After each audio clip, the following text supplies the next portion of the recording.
ये अर्थ है, ये उसका एक्सिस है जिसके अबाउट वो रोटेट हो रहा है।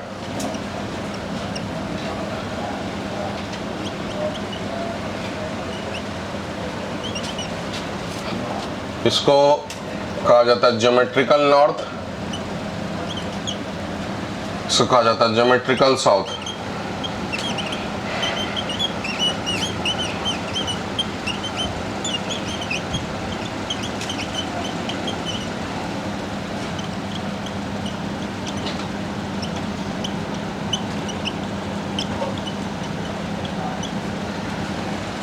इस पे जो परपेंडिकुलर एक्सिस होते हैं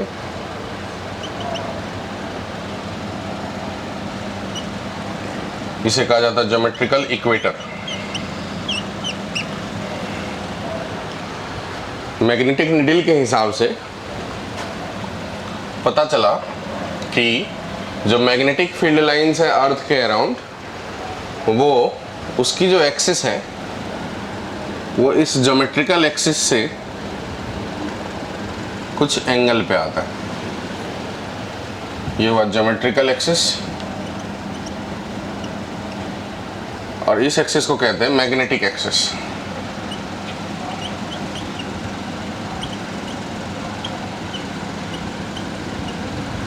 और वो कुछ एंगल कितना है, ये लगभग 11.3 डिग्री। किसी किसी बुक में 11.5 लिखा हुआ, किसी किसी में 11.3 लिखा हुआ। टेंटेटिव आपको ये ध्यान रखना है कि 11.3 डिग्री। ये एंगल समय के साथ थोड़ा थोड़ा बदल रहा है, लेकिन बदल रहा है मतलब 2-4 साल में नहीं बदलते, वर्षों लगते इसे चेंज होने में। तो इस हिसाब से ये वाला जो पॉइंट हुआ इसे कहा जाता है मैग्नेटिक नॉर्थ, और ये वाला जो पॉइंट हुआ इसे कहा जाता है मैग्नेटिक साउथ।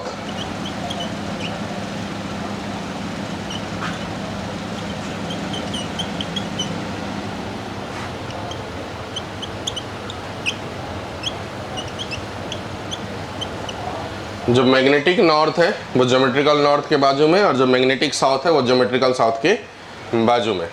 अब नॉर्थ हम लोग कैसे निकालते हैं, तो हम लोग जो मैग्नेटिक निडल है उसको डायरेक्शन मतलब लटकाते हैं, उसका जो डायरेक्शन नॉर्थ का दिखाता है उसे हम लोग नॉर्थ कहते हैं, और उसका जो डायरेक्शन हमको साउथ में दिखाता है उसे हम साउथ कहते हैं। बचपन से पढ़ते आए हैं आप किसी भी बार मैग्नेट के हिसाब से। मान लीजिए ये नॉर्थ पोल है, ये साउथ पोल है, तो आपको पता है कि फील्ड लाइन यहाँ से निकलेगी और यहाँ से ऐसे अंदर चली जाएगी। तो हम लोग निडल के सहारे इसका फील्ड लाइन को ट्रैक करने का जब प्रयास करते हैं, जैसे इस जगह निडल रखें तो उसका डायरेक्शन ऐसा कुछ दिखता है, ये नॉर्थ ये साउथ। इस जगह रखें तो इधर की तरफ पॉइंटेड, ये नॉर्थ ये साउथ। फिर इस जगह रखें तो ये नॉर्थ ये साउथ। फिर इस जगह रखें तो ये नॉर्थ ये साउथ। ऐसा हमारे निडल का हमको पॉइंट मिलता जाता है, और उससे फिर उस सभी लाइन को डॉट लाइन को कनेक्ट करते हैं तो अपने आप फील्ड लाइन दिख जाती। मतलब हमारा निडल जिसे नॉर्थ बता रहा है वो साइड एक्चुअली में मैग्नेट का साउथ है, और जो साइड हमारा निडल जो है वो साउथ बता रहा है वो साइड एक्चुअली में क्या है, नॉर्थ है। इसका मतलब ये हुआ कि ये जो हमको मैग्नेटिक नॉर्थ या मैग्नेटिक साउथ पता चला वो निडल से पता चला। तो निडल जो हमको बता रहा है उसका नॉर्थ इधर की तरफ है, निडल जो हमको बता रहा है उसका साउथ इधर की तरफ है। इसका मतलब ये हुआ कि एक्चुअली में अगर इस अर्थ के कोर में एक मैग्नेट को कंसीडर करें, मैग्नेट को कंसीडर करें मतलब मैग्नेट होता नहीं है, मैग्नेट हम कंसीडर कर रहे हैं जो कि अर्थ मैग्नेटिक फील्ड के बराबर फील्ड को प्रोड्यूस करता हो, तो वो जो हम मैग्नेट कंसीडर करेंगे वो इस मैग्नेटिक एक्सिस के अबाउट होगा, और जिसका जिधर हम नॉर्थ बता रहे हैं एक्चुअली में उस साइड में उसका क्या होगा, साउथ, और जिधर हमारा निडल साउथ बता रहा है उस साइड में उसका होगा नॉर्थ। एक्चुअली में फील्ड लाइन्स यहाँ से निकलेंगे और फिर यहाँ से क्या करेंगे, इंटर करेंगे। मतलब अगर फील्ड लाइन के हिसाब से आप देखें तो यहाँ से निकल करके यहाँ से वो इंटर करेंगे, इधर से निकल करके इधर से वो इंटर करेंगे।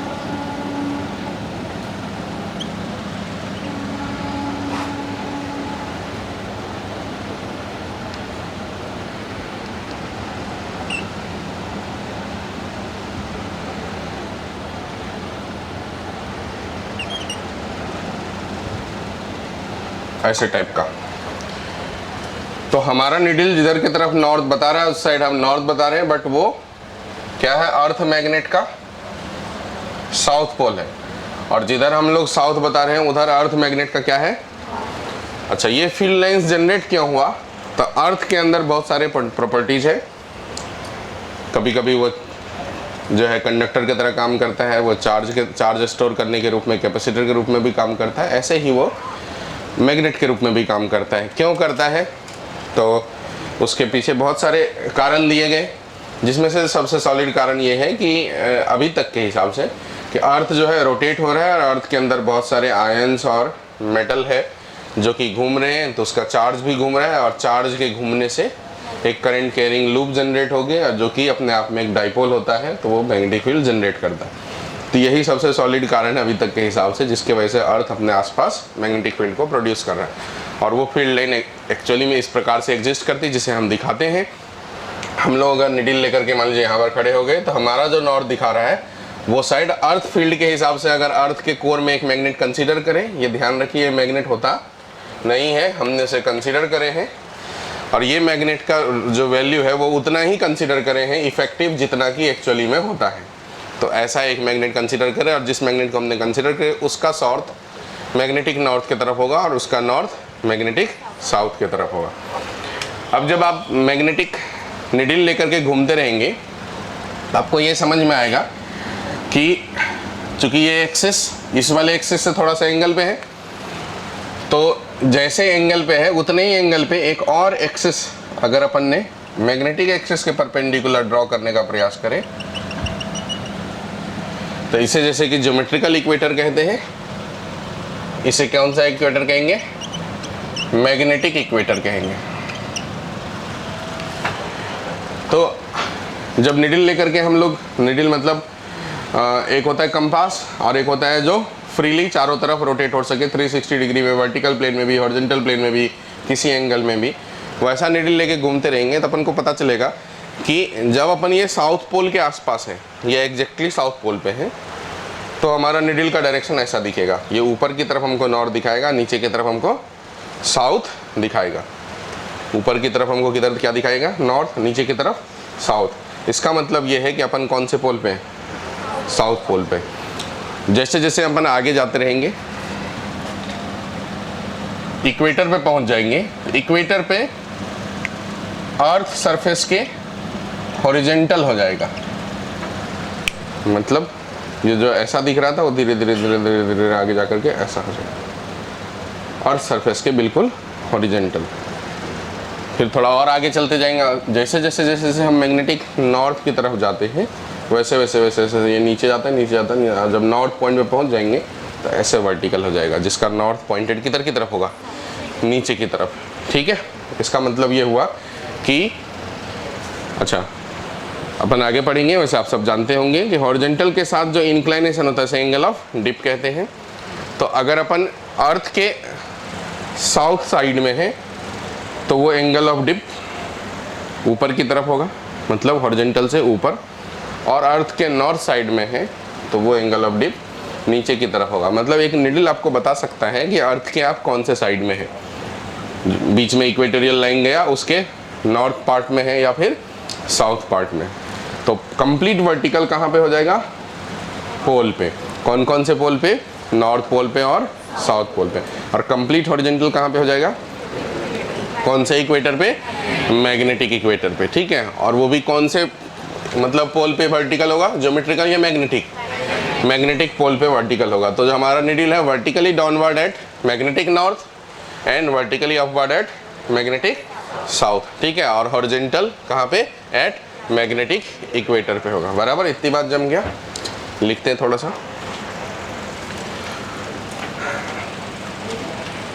लिखेंगे due to rotation of earth, due to rotation of earth, due to rotation of earth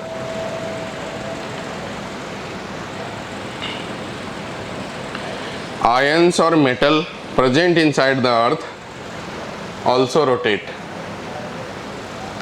Ions or metal present inside the earth also rotate.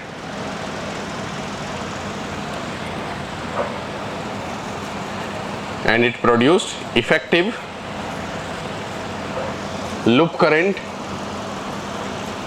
It produced effective loop current due to which magnetic field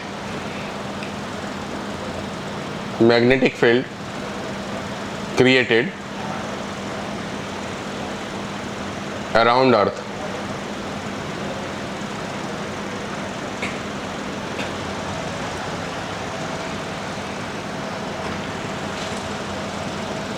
दूसरा point, magnetic axis is at angle 11.3 degree with geometrical axis. Magnetic axis is at angle 3 degree with geometrical axis. 11.3 degree, 11.3 degree with geometrical axis. अगला point,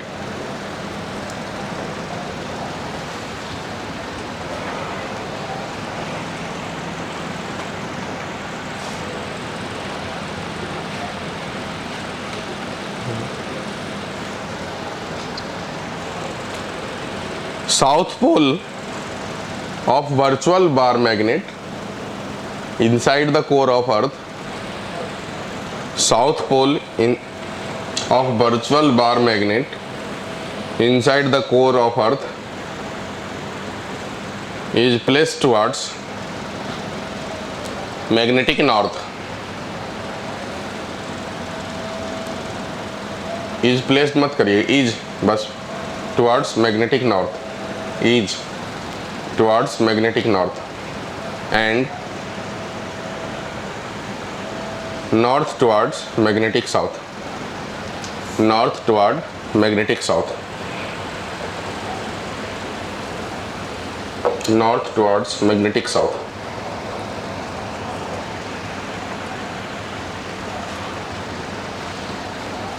अगला point, magnetic needle is completely vertical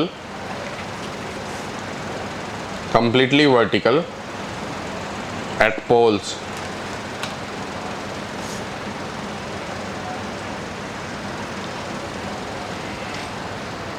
And completely horizontal at magnetic equator. Completely horizontal at magnetic equator.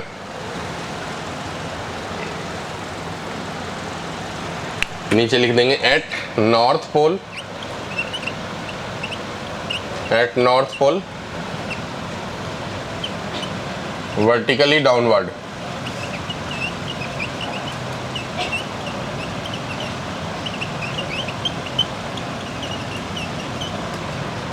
Eight south pole vertically upward.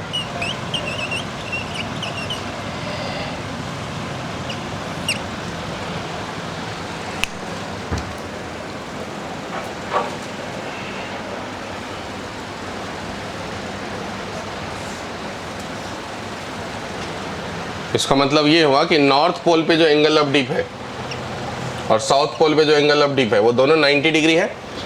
North pole पे -90 बोलेंगे और south pole पे +90 बोलेंगे. और यहीं पे लिख लेंगे at equator angle of dip, at equator angle of dip 0 degree.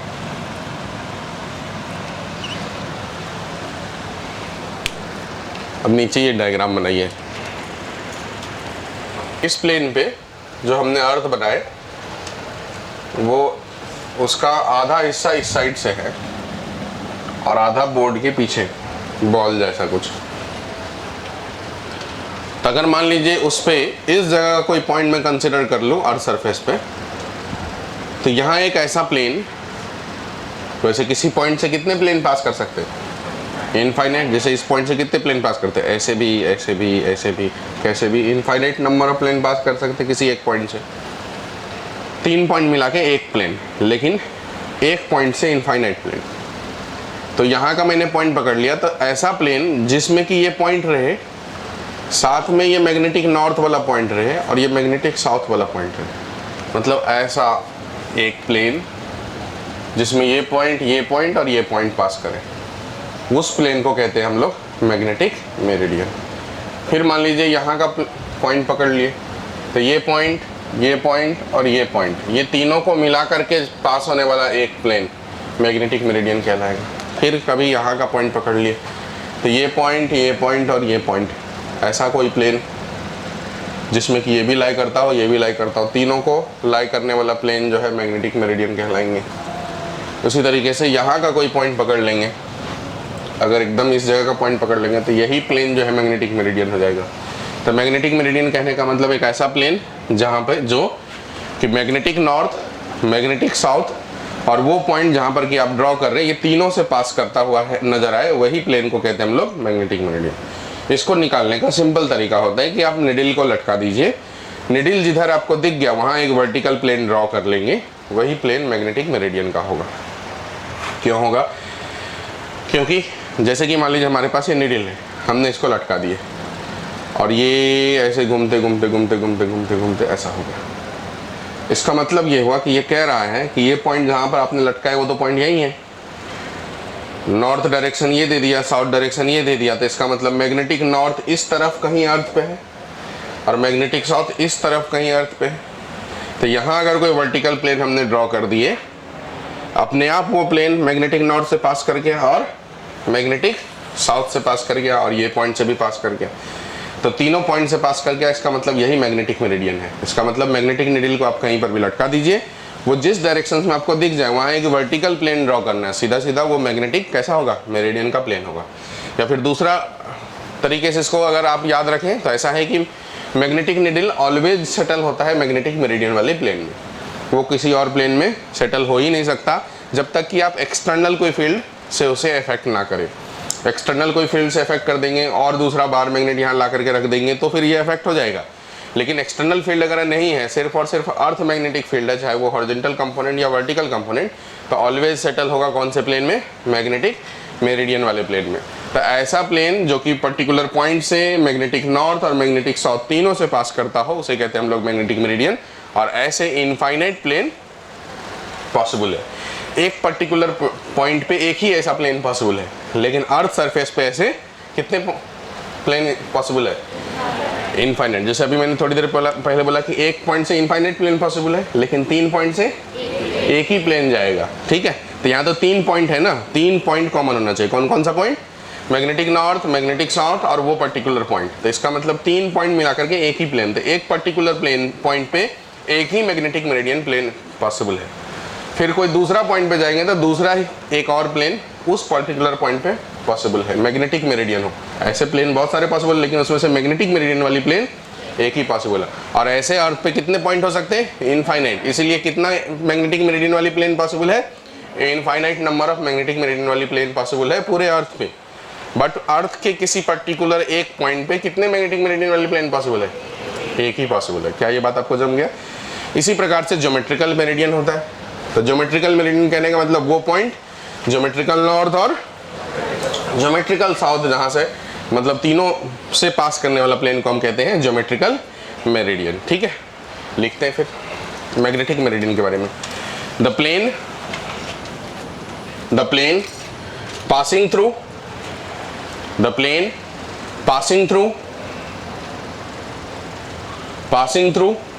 a particular point and magnetic north and magnetic south, passing through particular point and magnetic north and magnetic south is called magnetic meridian, is called magnetic meridian.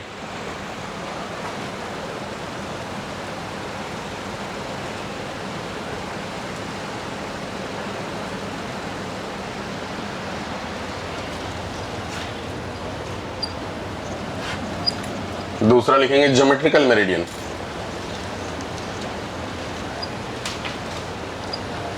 Geometrical meridian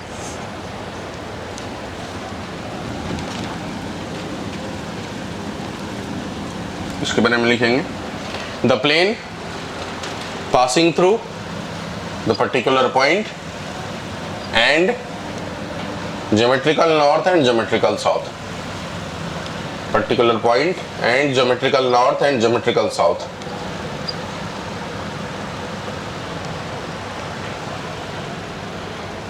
This is called geometrical meridian.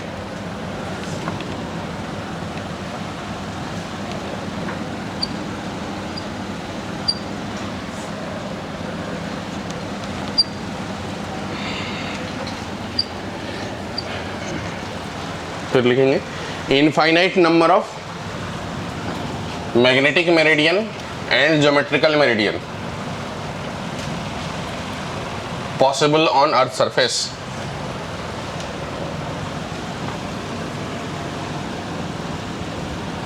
Possible on Earth's surface.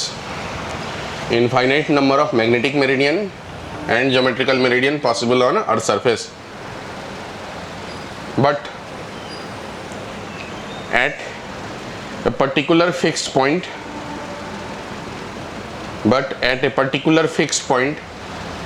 Only one magnetic meridian and geometrical meridian possible. At particular fixed point only one magnetic meridian and geometrical meridian possible. Magnetic meridian and geometrical meridian possible.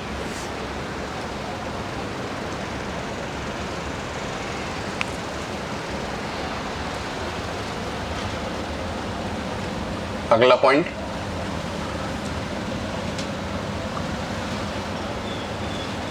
freely suspended magnetic needle. Freely suspended magnetic needle always lies in magnetic meridian. Always lies in magnetic meridian.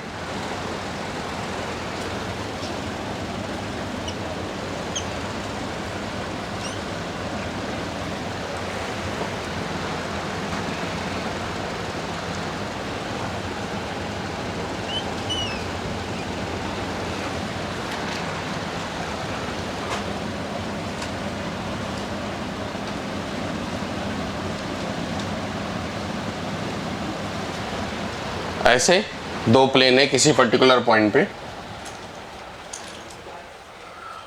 तो ये वाला plane को magnetic meridian कहते हैं और ये वाला plane को मैं ज्योमेट्रिकल मेरिडियन कहता हूं।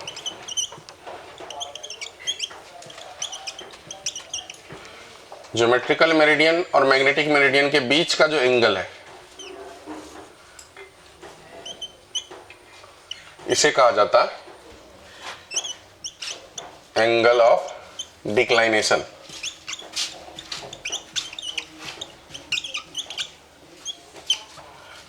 ये कैसा दिखेगा, लाइट आएगा तब दिखेगा। लीजिए copy register.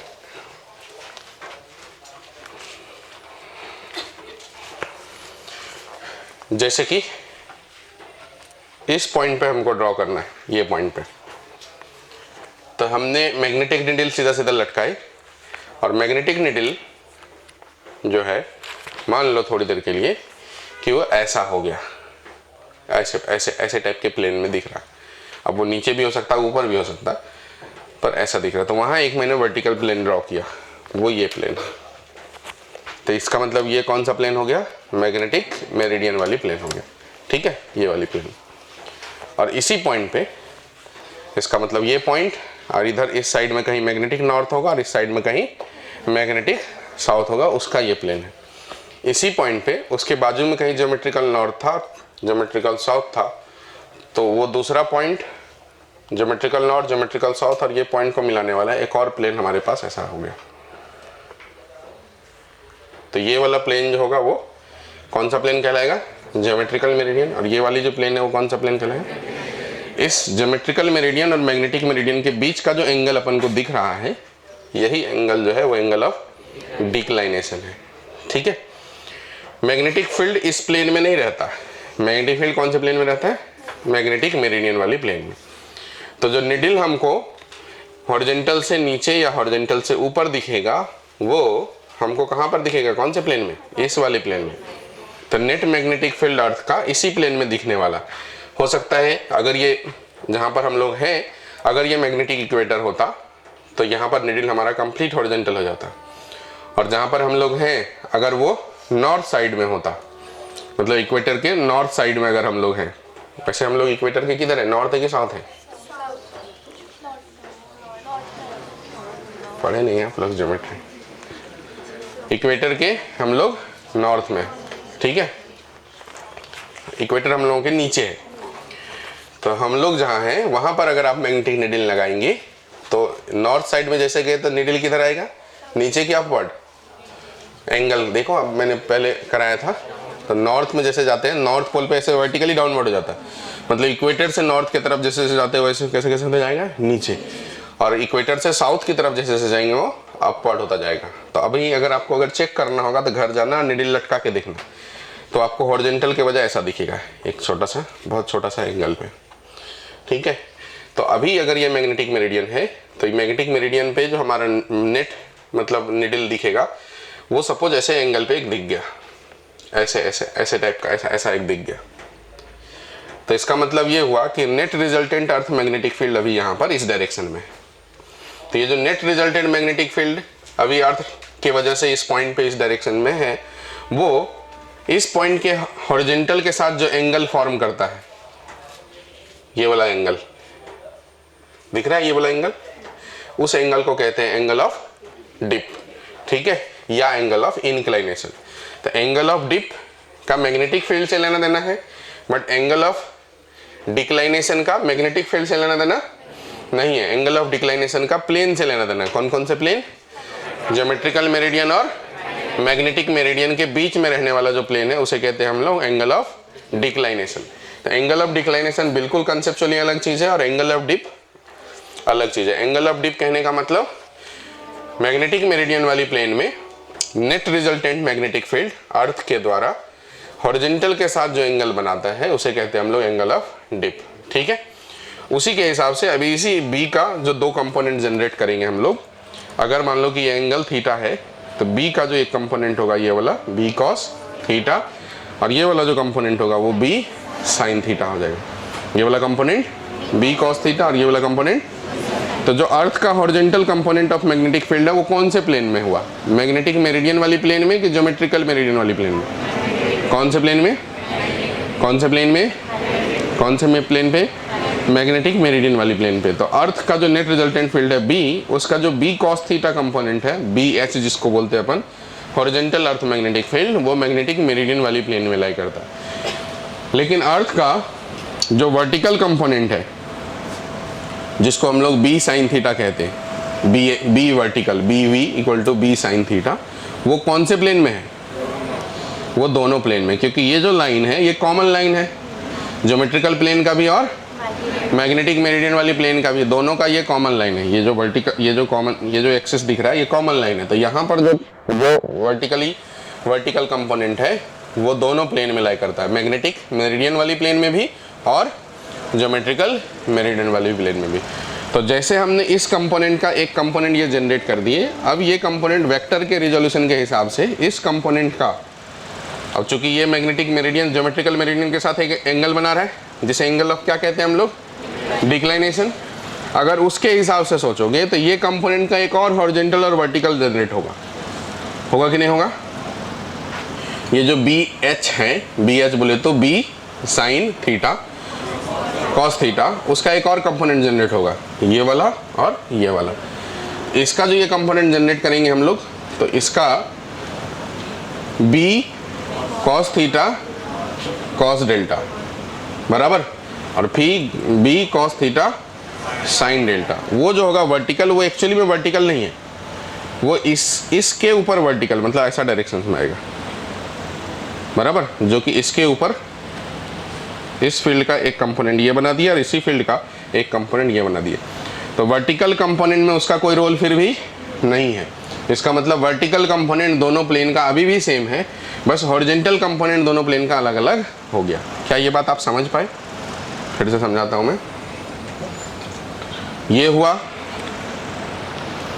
Angle of declination, बराबर, ऐसा कर दिया मैंने। ये वाला एंगल हुआ एंगल ऑफ डिप। ये हुआ नेट मैग्नेटिक फील्ड। इस नेट मैग्नेटिक फील्ड का horizontal component B cos theta, इसी नेट मैग्नेटिक फील्ड का vertical component B sine theta. ये वर्टिकल कंपोनेंट मैग्नेटिक मेरिडियन वाली प्लेन में भी है और ये वर्टिकल कंपोनेंट ज्योमेट्रिकल मेरिडियन वाली प्लेन में भी है, बराबर। दोनों प्लेन में वर्टिकल कंपोनेंट सेम होगा। अब ये जो हॉरिजॉन्टल कंपोनेंट मैग्नेटिक मेरिडियन वाली प्लेन में आया वो आया बी कॉस थीटा। इसके भी दो कंपोनेंट जनरेट होंगे, एक कंपोनेंट ये और एक कंपोनेंट इस पे परपेंडिकुलर वेक्टर के हिसाब से। तो इसका जो ये कंपोनेंट जनरेट होगा B cos theta cos delta, और ये कंपोनेंट जो जनरेट होगा वो B cos theta sine delta. ये जो कंपोनेंट जनरेट हुआ ये कंपोनेंट का वर्टिकल से कोई लेना देना नहीं है, जबकि उसके वर्टिकल बोला जाता है, लेकिन उसे उसका वो वर्टिकल का मतलब हुआ हॉरिजॉन्टल प्लेन में वर्टिकल, और ये जो वर्टिकल होता है उसका मतलब होता है एक्चुअली में अर्थ सरफेस पे वर्टिकल। क्या ये बात आपको समझ में आ गया? तो अर्थ सरफेस पे जो वर्टिकल है वो कंपोनेंट दोनों में सेम रहता है, ज्योमेट्रिकल मेरिडियन में भी और मैग्नेटिक मेरिडियन में भी। तो लिखते हैं थोड़ा सा इसके बारे में। पहले ये डायग्राम बना दीजिए नीचे आप।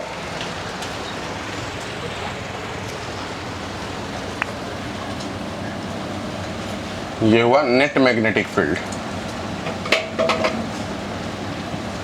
बी।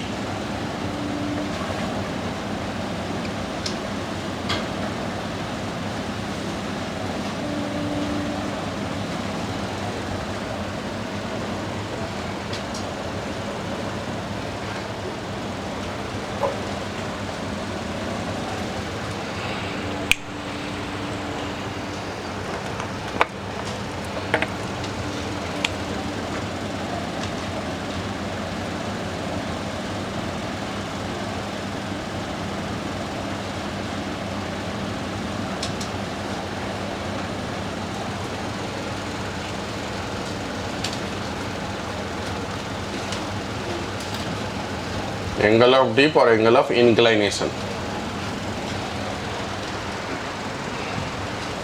इस बी का जो ये कंपोनेंट होगा वो हॉरिजॉन्टल कंपोनेंट कहलाएंगे, वो हो जाएगा B cos theta,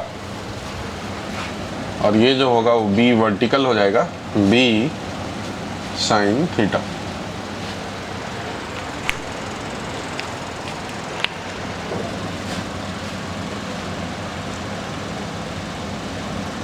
same in both plane.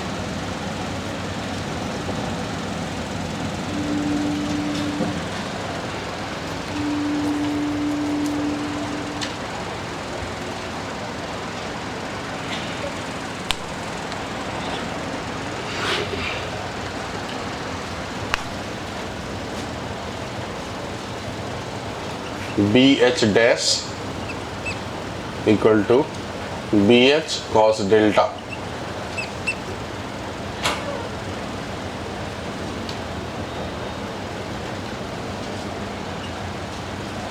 जो कि हो जाएगा B cos theta cos delta, और इस पे परपेंडिकुलर ऐसा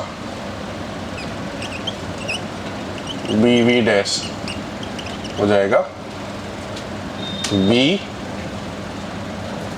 एच या B cos delta cos theta sine delta.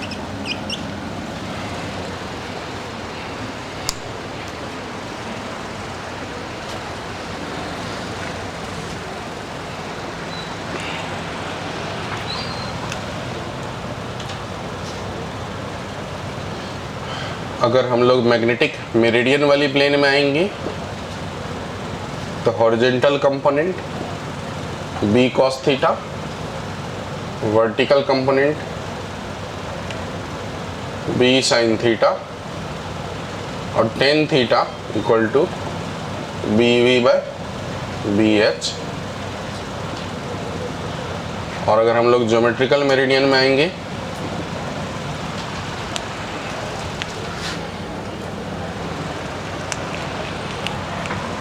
इसका जो हॉरिजॉन्टल कंपोनेंट होगा वो बदल जाएगा, B cos theta cos delta, और इसका जो वर्टिकल कंपोनेंट होगा वो वही रहेगा, बी साइन थीटा।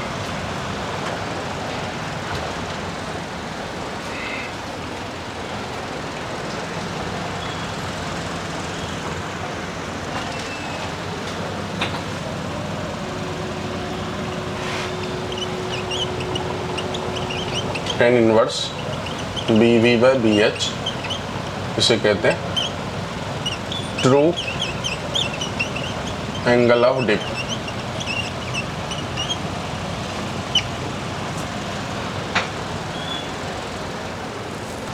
अगर ज्योमेट्रिकल मेरिडियन का प्लेन का सिर्फ देखें हम लोग, इसको मैं हटा दूं,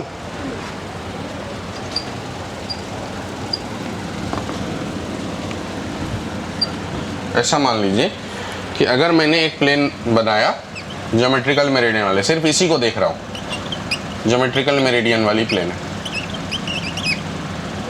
इसमें जो मुझे हॉरिजॉन्टल कंपोनेंट नजर आया वो बी एस डैश, और इसका जो वर्टिकल कंपोनेंट नजर आया वो बी वी डैश। तो इस दोनों का रिजल्टेंट कुछ होगा जो कि इस पर्टिकुलर डायरेक्शन में होगा कि नहीं होगा? तो ये वाला जो एंगल होगा मान लेते हैं उसे थीटा 1, ठीक है।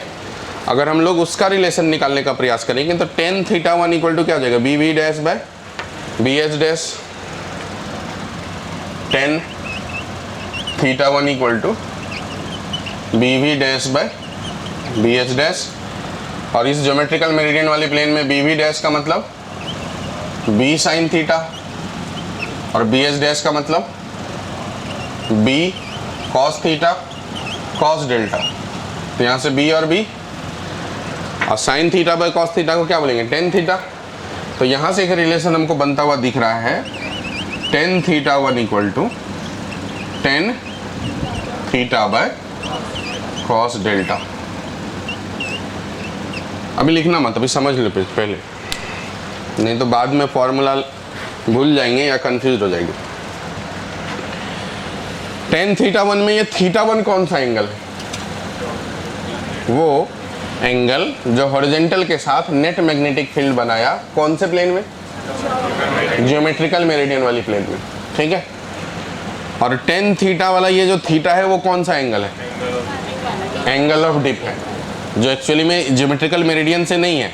ये थीटा जो है कौन से मेरिडियन से है, मैग्नेटिक मेरिडियन से, बराबर। तो मैग्नेटिक मेरिडियन में ये थीटा है जो कि एंगल ऑफ डिप है। और ये कॉस डेल्टा में ये डेल्टा कौन सा एंगल है, डेल्टा जो एंगल है ज्योमेट्रिकल और मैग्नेटिक मेरिडियन के बीच का एंगल, एंगल ऑफ डिक्लाइनेशन, बराबर है। अगर मान लीजिए कि इसी प्लेन के बारे में बात करते हैं, हम मैग्नेटिक मेरिडियन के प्लेन के बारे में बात नहीं करते थे, मैग्नेटिक मेरिडियन वाली प्लेन में नेट फील्ड जो हॉरिजॉन्टल के साथ एंगल बनाता था उसे एंगल ऑफ क्या बोलते थे। तो इस प्लेन में जो ये नेट फील्ड है हॉरिजॉन्टल के साथ जो एंगल बनाएगा उसे इस प्लेन का एंगल ऑफ डिप बोलेंगे। और ये चूंकि मैग्नेटिक मेरिडियन वाली प्लेन है ही नहीं, तो इसे ट्रू मैग्नेटिक जो डिप एंगल है वो नहीं बोल सकते, तो इसे एपेरेंट एंगल ऑफ डिप कहते हैं। या फिर यूँ समझे कि ज्योमेट्रिकल मेरिडियन का एंगल ऑफ डिप।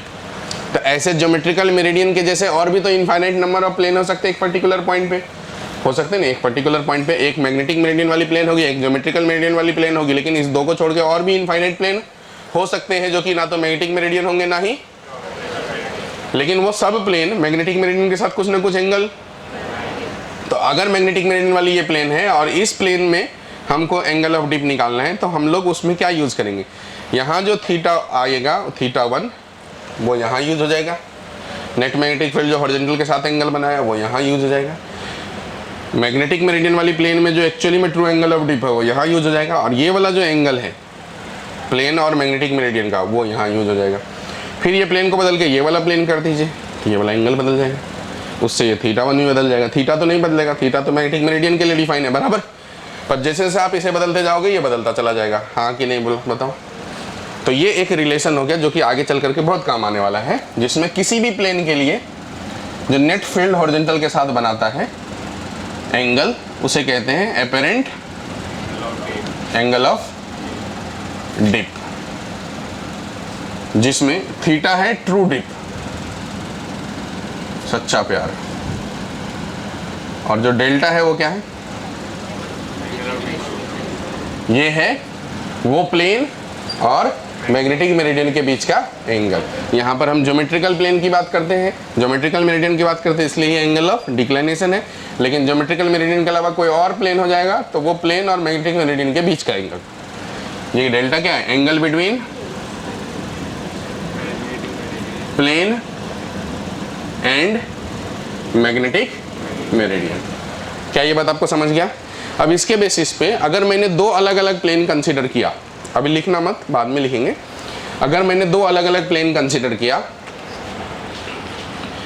जो कि आपस में परपेंडिकुलर है, जो कि आपस में परपेंडिकुलर है, ये एक प्लेन कंसीडर कर लिया, ये एक प्लेन कंसीडर कर लिया, दोनों एक दूसरे पे परपेंडिकुलर है, लेकिन इसमें से कोई भी मैग्नेटिक मेरिडियन वाली प्लेन नहीं है, और ये वाली प्लेन जो है मैग्नेटिक मेरिडियन का मैंने कंसीडर किया।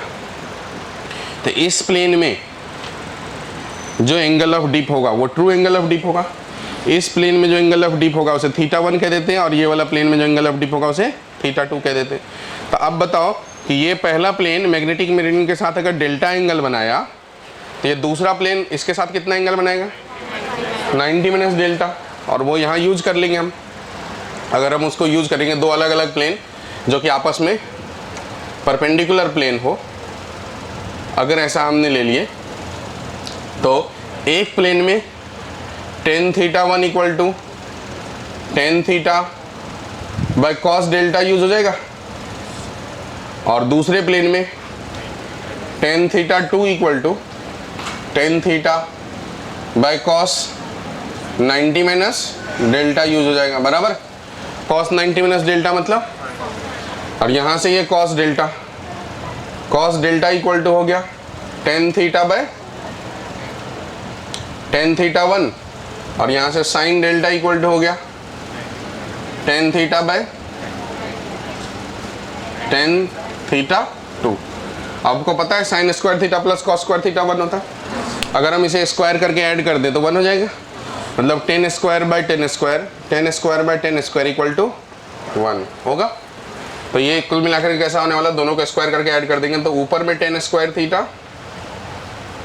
बाय टेन स्क्वायर थीटा 1, फिर tan square theta by tan square theta 2 equal to 1। इस 1 को मैं लिख लेता हूँ tan square theta by tan square theta, लिख ही सकता हूँ।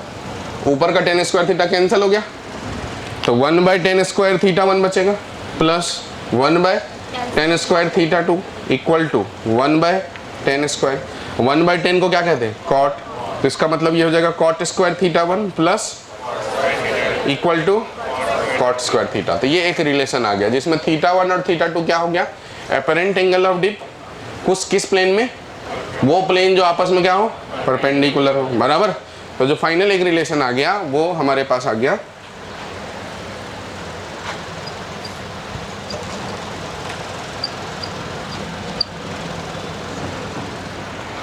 आपको ये सब चीजें याद नहीं रखनी है।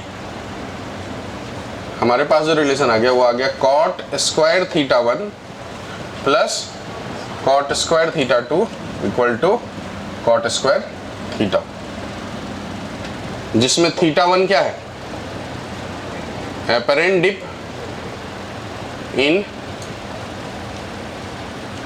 प्लेन 1 या इन फर्स्ट प्लेन, और थीटा 2 क्या है, apparent dip in second perpendicular plane.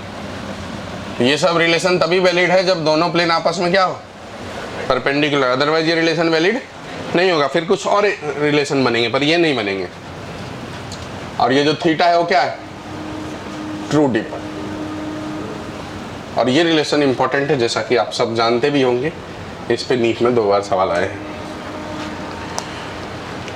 Cot square theta 1 apparent dip है एक प्लेन का, थीटा 2 एपरेंट डिप है दूसरे प्लेन का, लेकिन वो दोनों प्लेन आपस में परपेंडिकुलर था, और जो थीटा है वो ट्रू डिप है। अब इसका रिलेशन यूज करके आपको क्वेश्चंस आएंगे, बार बार आए भी जाते हैं, दोनों में से कोई भी एक वैल्यू दे देगा, θ1 दे देगा और थीटा दे देगा और θ2 बोलेगा निकालने, या फिर हो सकता है कि θ1 θ2 दे दे, ट्रू एंगल ऑफ डिप निकालने, कोई भी रिलेशंस दे करके आपको दो वैल्यू दे करके तीसरा पूछ लेगा। क्या ये बात आपको जम गया?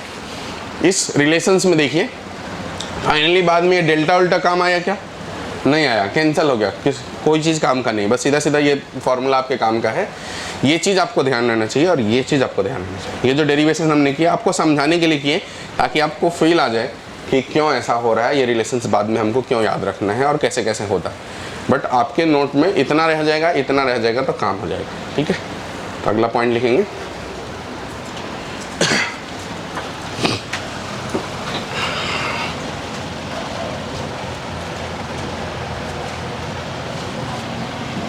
In any arbitrary plane, apparent angle of dip and true angle of dip related as. In any arbitrary plane, apparent dip and true dip related as. और अभी उसके नीचे ये वाली डेरिवेशंस कर दें आप, ये डायग्राम बना करके ये वाली बात लिख डालें।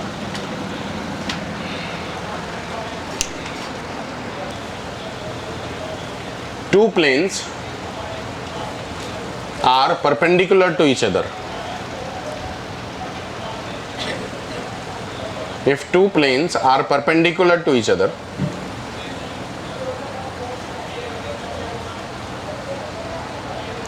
and θ1 and θ2 are apparent angle of dip,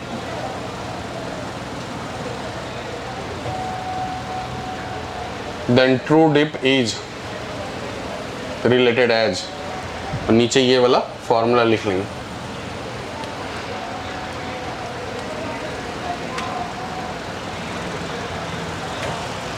नीचे ये वाला फॉर्मूला लिख लेंगे, इसी से काम हो जाएगा। फिर मन करे आपका ये लिखने का तो लिख सकते हो, नहीं तो नहीं।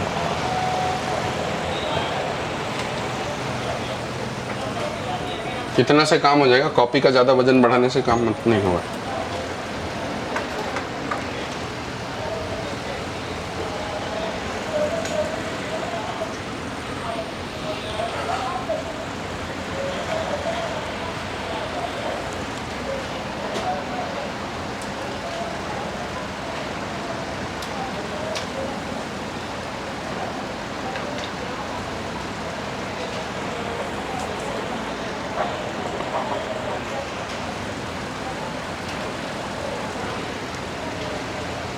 हो गया,